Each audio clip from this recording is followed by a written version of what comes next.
আগের দিন দেখিয়েছিলাম পেখম দুপুরে কি খায়, আজকে দেখাবো রাতে কি খায়। এই যে আলুগুলোকে একটুখানি আলু ভাজার মতো করে কেটে নিয়েছি, একটু বড় করে একটু মোটা করে কেটে নিয়েছি। এগুলোকে এই যে জলে দিলাম, একটু ধুয়ে নিয়ে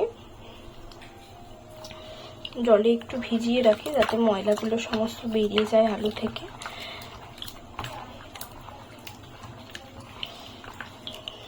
এবার এটাকে কিছুক্ষণ আমি রেখে দেবো, রেখে দিয়ে এটাকে আমি ভালো করে ধুয়ে তারপর আমি ওকে একটু হালকা করে বাটি চচ্চড়ি মতো করে দিই, যেটাও রুটি দিয়ে খেতে খুব ভালোবাসে, সেটা আপনাদের দেখাবো। এবার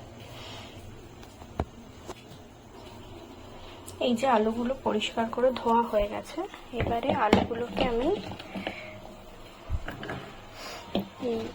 কড়াইতে দিই, সরি কড়াই নয়, প্রেসার কুকারে দিই।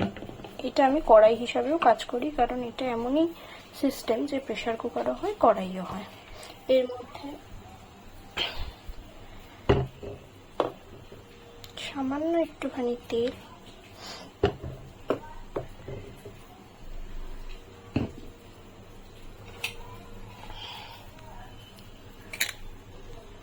এবার এর মধ্যে একটু নুন হলুদ দিয়েছি আর একটা টমেটো দিয়ে দিলাম, দিয়ে এর মধ্যে জল দেব।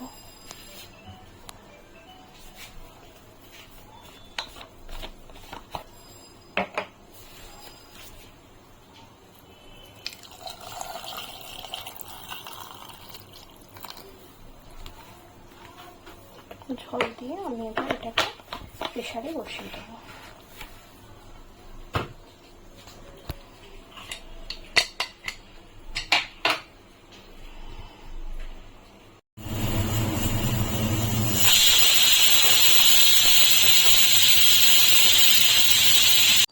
এই যে তৈরি হয়ে গেছে ওর আলুর ঝোল চচ্চড়ি।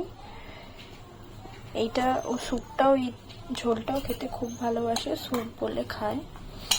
এটা একটুখানি টমেটোটা আমি একটুখানি চিপে চিপে দিয়েছি যাতে একটু টক টক হয়। এর সাথে ওকে আমি রুটি দিয়ে রাতে খাবার দিই।